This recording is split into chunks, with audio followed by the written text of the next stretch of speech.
Afternoon, members of the Senate Judiciary Committee. My name is Shannon McGinley. I'm the Executive Director of Cornerstone Action here in New Hampshire. We are a voice for Christians in Concord as well as the courts. It was mentioned earlier about the number of bills that have already gone through this legislature over the past couple of years that sort of address the underlying issues that are in this bill. Some of those bills have gone to the governor and have been vetoed by two different governors. I think it's worth noting that each time that the governor vetoes one of these bills, that it receives more public attention.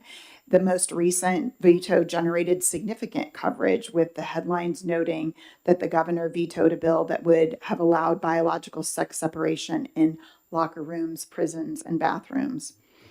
It was mentioned previously about the polling on this issue. It's overwhelmingly in favor of allowing sex-based distinctions.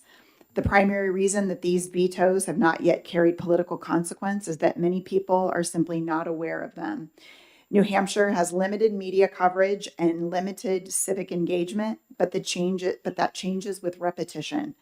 Each veto creates a clear public record and brings this issue further into the democratic process. SB 552, as introduced, which simply clarifies that using biological sex is allowed, again, that it's allowed, was already so moderate that even 10 years ago, it would have sounded almost like satire that rather than a serious legislative dispute.